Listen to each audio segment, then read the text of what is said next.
Здравствуйте, мои дорогие зрители! Рада видеть вас на канале Наталья Ривер.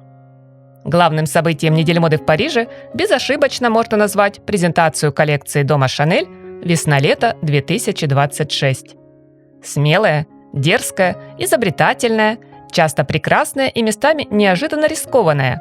Она стала сегодня несомненным хитом марафона показов. Судя по оформлению локации для модного шоу, легендарный бренд нынче ждет не просто новая эпоха, а абсолютно новая планета. И пусть место проведения оказалось привычным, однако увидеть во дворце Гранд-Пале гигантские инсталляции космических объектов, подвешенных к стеклянному потолку, не ожидал никто. Воздух словно наполнился трепетом ожидания и напряжения, как первый вдох перед прыжком в неизвестность.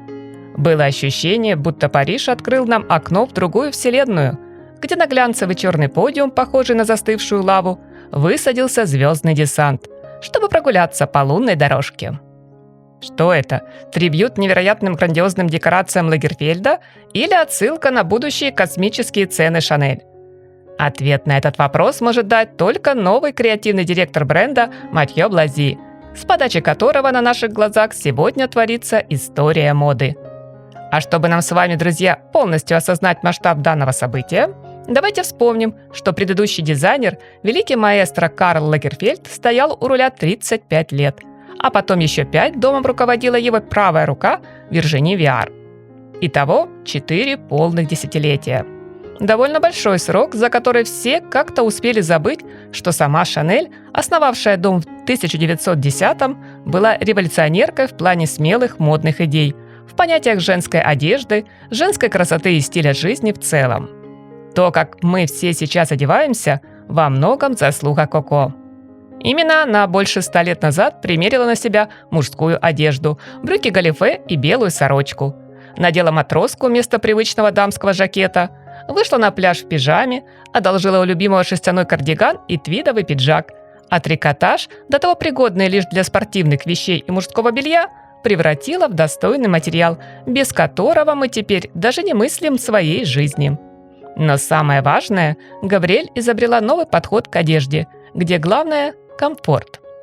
Где юбка создана для того, чтобы в ней широко шагать, а рукав – для того, чтобы в нем легко поднимать руку.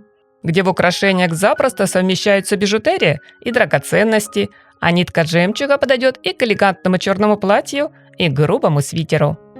Так вот, здесь я бы хотела отметить, что Матьё Блази удалось уловить тот самый настоящий дух Шанель, передать в модных образах характер ее героини – молодой, свободной, легкой на подъем. Той, что не семенит на каблуках, а широко шагает, засунув руки в карманы. Той, что на вечер надевает не кружевное бюстье, а шелковую футболку. Костюм она носит не для того, чтобы выглядеть по-деловому, а потому что в нем ей комфортно. В новом гардеробе на весну мы видим словно лихо обрезанные мужские пиджаки, будто небрежно сползшие на бедра брюки и юбки, где последние чуть расклешены, либо с таким разрезом, который позволяет делать тот самый широкий шаг.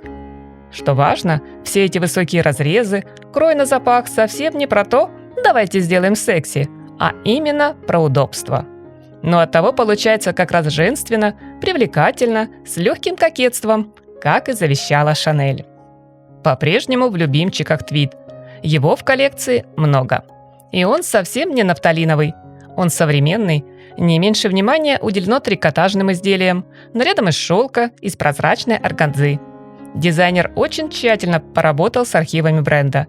При дальнейшем просмотре, друзья, вы наверняка не оставите без внимания, например, юбки фламенко с многоярусными оборками, явный оммаж коллекции 1939-го, когда в моде был испанский стиль. Да и бахрома, которую некоторые сочли багажом Блази из Ботеги, на самом деле тоже из архива Шанель, где-то из 20-х прошлого столетия. Все эти детали, и бахрома, и оборки, а еще перья и длинные бусы делают вещи очень живыми. Они словно танцуют в такт каждому шагу моделей. Также нельзя не отметить, как изящный дизайнер обыграл силуэт, то подхватив подол и брошью цветком на бедрах, то выпустив наружу нижний контрастный слой ткани, создавая иллюзию пояса. Отдельное, конечно, спасибо за маленькое черное платье, изобретение которого приписывают Коко. В линейке их несколько, и они, на удивление, не банальны, получив от Матьё интересные обновления. Иногда это двойные наряды, как будто черное надето поверх белого, и один его край поднят высоко, а белый робко прорывается наружу. Есть с золотыми шнурами-колосьями, или даже просто черные, которые нынче вернули себе ту графику, за которую их полюбили 100 лет назад и любят наверняка по сей день. Что касается аксессуаров, то знаменитые камели в коллекции тоже имеются. И много, но только абсолютно новые, похожие на детские поделки. Самые очаровательные те, что сплетены, связаны на юбках, жакетах и полупрозрачных платьях. Кроме камелий, дизайнер высадил повсюду мохнатые, похожие на астры или георгины, цветы. Их можно заметить в ушах в виде серег, на шее в форме колье, на груди в виде акцентной броши. Наверняка они хороши будут в паре с мохнатыми сумками и шапками. К слову о сумках. Классика бренда получила апгрейд. Культовые модели сегодня обрели настроение. А еще помятость, заломы. Блазе словно прогнал сумки через центрифугу, чтобы сбить с них пафос, который сама Шанель так ненавидела. На показе также отличились яркая разноцветная, меховая и модель, похожая на маленький глобус, покрытый созвездиями. Что сказать по итогу, друзья? Новый креативный директор сумел остроумно и очень деликатно стряхнуть пыль со всего этого исторического наследия. Однако он не стал переворачивать все с ног на голову. Да и задачи такой у дизайнера не было. Все-таки Шанель – огромный, значимый бренд, которому потрясения сейчас совсем не нужны. А вот изменений хотелось уже давно. Теперь случилось. Наконец-то вещи модного дома стали выглядеть более реалистично и созвучно с современной эпохой.